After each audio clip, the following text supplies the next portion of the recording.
प्यारे विद्यार्थियों, पिछले वीडियो में अपन ने पढ़ लिया था बिग बैंग सिद्धांत के बारे में और जैव केंद्रिकता के सिद्धांत के बारे में पढ़ने अच्छे से अध्ययन कर लिया था। आज अपन इसके तीसरे पार्ट के अंदर, इस चैप्टर के तीसरे पार्ट में आज अपन पढ़ेंगे जीव उत्पत्ति के भौतिक सिद्धांत कौन कौन से हैं और किन किन वैज्ञानिकों के द्वारा दिए गए हैं। तो आज अपना टॉपिक होगा जीव उत्पत्ति के भौतिक सिद्धांत। सबसे पहले अपन भौतिक सिद्धांतों में सबसे पहले पढ़ेंगे अरस्तु के बारे में, उसके बाद पढ़ेंगे डार्विन का सिद्धांत, उसके बाद पढ़ेंगे ऑपेरिन का सिद्धांत और अंत में पढ़ेंगे जेबीएस हाल्डेन का सिद्धांत। और अंत में अपन को एक टॉपिक पढ़ना है स्टेनले मिलर का प्रायोगिक सत्यापन भी अपन पढ़ेंगे। तो सबसे पहले अपन शुरुआत करते हैं अरस्तु से। तो जीव उत्पत्ति के भौतिक सिद्धांतों में अरस्तु ने जीवों की उत्पत्ति प्यारे विद्यार्थियों किन पदार्थों से मानी है? तो आपको बताना है निर्जीव पदार्थों से, अर्थात निर्जीव पदार्थों से जीवन की उत्पत्ति को जो समझाने का प्रयास किया था वो किसने किया था? अरस्तु ने। अर्थात अरस्तु ने ये बताया कि प्रकृति में जो जीवों की उत्पत्ति हुई है वो प्यारे विद्यार्थियों किन पदार्थों से हुई है? निर्जीव पदार्थों से हुई है।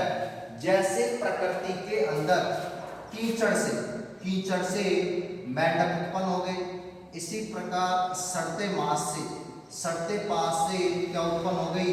मक्खियां उत्पन्न हो गई। तो प्यारे विद्यार्थियों कीचड़ और सड़ते मांस यहाँ पे एक निर्जीव पदार्थ हो गए जिनसे जीवों की क्या हो गई? उत्पत्ति हो गई। तो आपसे पूछे कि जीव उत्पत्ति के संदर्भ में अरस्तु ने क्या कहा, तो आप क्या बताओगे कि प्रकृति में अरस्तु ने जीवों की उत्पत्ति निर्जीव पदार्थों से मानी है। और जैसे प्रकृति में निर्जीव पदार्थ कीचड़ से मेंढक और सड़ते पास से मक्खियों की उत्पत्ति हुई है। इस बात को किसने बताया? तो आप बताओगे अरस्तु ने बताया। अब अपन बात करेंगे प्यारे विद्यार्थियों किसकी? डार्विन की। तो डार्विन ने जीवों की उत्पत्ति में ईश्वर की भूमिका को नकारकर प्राकृतिक नियमों से जीव की क्या मानी? उत्पत्ति मानी। तो बहुत इंपॉर्टेंट पॉइंट है। जो चार्ल्स डार्विन थे उनका यह कहना था कि जीवों की उत्पत्ति में ईश्वर की कोई भूमिका नहीं है, अर्थात ईश्वर ने जीवों की उत्पत्ति नहीं की है, बल्कि जीवों की उत्पत्ति जो नेचुरल जो लॉ है, अर्थात जो प्राकृतिक जो नियम है, उन्हीं के अनुरूप जीवों की उत्पत्ति हुई है। तो प्यारे विद्यार्थियों किस वैज्ञानिक का मानना है कि जीवों की उत्पत्ति में ईश्वर की भूमिका न होकर प्राकृतिक नियमों से जीवों की उत्पत्ति हुई है? तो आप बताओगे चार्ल्स डार्विन। और जीवों की उत्पत्ति निर्जीव पदार्थों से किसने मानी? तो आप बताओगे कौन? अरस्तु। अब अपन बात करते हैं प्यारे विद्यार्थियों किसकी? ऑपेरिन की। अब ऑपेरिन ने जीवों की उत्पत्ति को कैसे समझाया? तो प्यारे विद्यार्थियों ऑपेरिन ने एक सिद्धांत दिया, जीव उत्पत्ति का सिद्धांत। तो प्यारे विद्यार्थियों ऑपेरिन ने जीव उत्पत्ति का सिद्धांत देकर जीवों की उत्पत्ति के बारे में समझाया। और ऑपेरिन का भी यह मानना है कि जीवों की उत्पत्ति भी बताओ किन पदार्थों से हुई है? तो जीवों की उत्पत्ति भी निर्जीव पदार्थों से ही उन्होंने मानी है। अर्थात ऑपेरिन ने निर्जीव पदार्थों से जीव उत्पत्ति का सिद्धांत देकर जीवन की उत्पत्ति को समझाया। कब समझाया? तो 1924 में। तो 1924 के अंदर जीव उत्पत्ति का सिद्धांत देकर निर्जीव पदार्थों से ही ऑपेरिन ने जीवन की या जीवों की उत्पत्ति मानी। अब क्या विद्यार्थियों ऑपेरिन के अनुसार डार्विन का यह मत था, जब डार्विन का यह कहना था कि जीव से जीव की उत्पत्ति हुई है। जीव से किसकी उत्पत्ति हुई है? जीव। अर्थात एक जीव ने दूसरे जीव को क्या दिया? जन्म दिया। अर्थात जीव से जीव की उत्पत्ति हुई है, ये किसका कहना है? डार्विन का।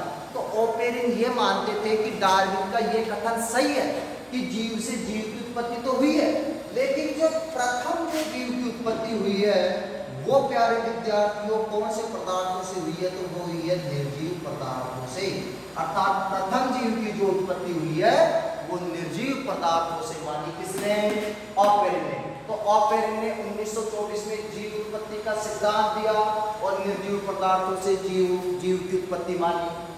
इनका कहना था कि डार्विन का ये कथन सही है कि जीव से जीव की उत्पत्ति हुई है, लेकिन प्रथम जीव की उत्पत्ति कौन से पदार्थों से मानी? निर्जीव पदार्थों से। प्यारे विद्यार्थियों, ऑपेरिन के अनुसार, ऑपेरिन का मानना है या ऑपेरिन के अनुसार विभिन्न खगोलीय पिंडों पर किस गैस की उपस्थिति पाई गई है? मीथेन। और मीथेन गैस का रासायनिक सूत्र होता है CH4। तो ये कौन सी गैस होती है? आपके मीथेन। तो ऑपेरिन का मानना है कि विभिन्न खगोलीय पिंडों पर मीथेन गैस की उपस्थिति इस बात का संकेत करती है कि जो पृथ्वी का जो वायुमंडल है, पृथ्वी का जो क्या है वायुमंडल है, वो किन किन गैसों से बना हुआ था? तो मीथेन, अमोनिया होता है NH3, हाइड्रोजन, वह किससे मिलकर बना था? जलवाष्प से मिलकर बना था, जिसके कारण पृथ्वी का प्रारंभिक वातावरण कैसा था? अपचायक था।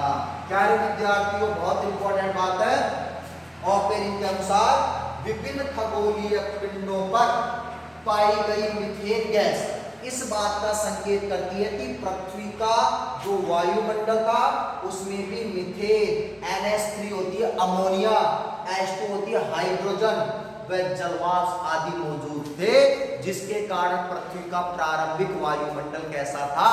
अपचायक था। अब प्यारे विद्यार्थियों, इन पदार्थों के संयोग से यौगिकों का निर्माण हुआ और यौगिकों ने और संयोग करके और जटिल यौगिकों का निर्माण किया, और इन जटिल यौगिकों ने जीवों के विभिन्न रूपों की क्या रखी? नींव रखी। अर्थात अलग अलग प्रकार के जीव उत्पन्न हुए। तो प्यारे विद्यार्थियों, ऑपेरिन के बारे में ध्यान से सुन लो। ऑपेरिन ने 1924 में जीव उत्पत्ति का सिद्धांत दिया, जिसमें इन्होंने निर्जीव पदार्थों से ही जीव की उत्पत्ति मानी। अब प्यारे विद्यार्थियों, डार्विन का मत था कि जीव से जीव की उत्पत्ति होती है, लेकिन प्रथम जीव की उत्पत्ति तो ऑपेरिन के अनुसार किससे होती है? निर्जीव पदार्थों से होती है। और विभिन्न खगोलीय पिंडों पर मीथेन गैस की उपस्थिति इस बात का संकेत करती है कि पृथ्वी के प्रारंभिक वायुमंडल में मीथेन, अमोनिया, हाइड्रोजन व जलवाष्प आदि उपस्थित होने के कारण पृथ्वी का प्रारंभिक वातावरण कैसा था? अपचायक। इनके संयोग से यौगिकों का निर्माण हुआ और यौगिकों के और संयोग करने से और जटिल यौगिकों का निर्माण हुआ, और इन जटिल यौगिकों ने जीवों के विभिन्न रूपों की क्या रखी? नींव रखी। अब प्यारे विद्यार्थियों, ऑपेरिन के विचारों को और आगे किसने बढ़ाया? तो आप बताओगे JBS हाल्डेन ने। अर्थात हाल्डेन ने ऑपेरिन के विचारों को और आगे विस्तार किया या और आगे बढ़ाया, और 1929 में हाल्डेन ने किसके विचारों को आगे बढ़ाया? तो आप बताओगे ऑपेरिन के विचारों को आगे बढ़ाया।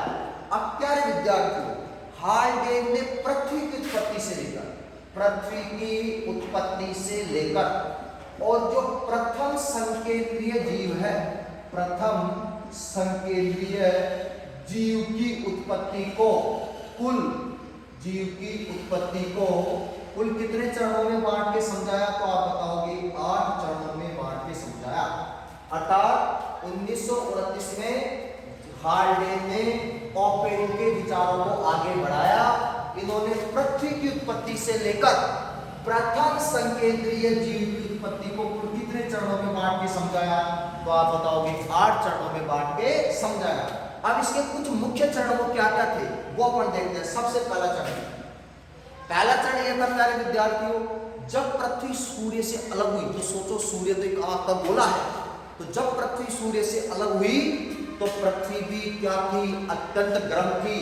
तो सूर्य से अलग होने के बाद पृथ्वी धीरे धीरे बताओ क्या हुई? तो आप बताओगे पृथ्वी धीरे धीरे क्या हुई? ठंडी हुई। ठंडी हुई तो पृथ्वी पर क्या बना, वातावरण बना, और वातावरण के अंदर अनेक क्या मौजूद थे, तत्व अर्थात तत्वों का निर्माण हुआ। तो फर्स्ट बात अपन ने बताई, सूर्य से अलग होने के बाद पृथ्वी ठंडी हुई तो इस पर वातावरण बना और विभिन्न प्रकार के तत्वों का क्या हुआ, निर्माण हुआ। नंबर 2 बात, अच्छा अब जो भारी तत्व थे, भारी जो तत्व थे वो तो पृथ्वी के कहां चल गए, अंदर चले गए, अर्थात पृथ्वी की गहराई के अंदर चले गए। और जो हल्के जो तत्व थे, हल्के तत्वों में जैसे आपके आ गया हाइड्रोजन आ गया, इसी प्रकार जैसे ऑक्सीजन गैस हो गई, नाइट्रोजन गैस हो गई, आर्गन हो गई। हल्के जो तत्व थे, इन हल्के तत्वों से पृथ्वी का क्या बना, वायुमंडल बना।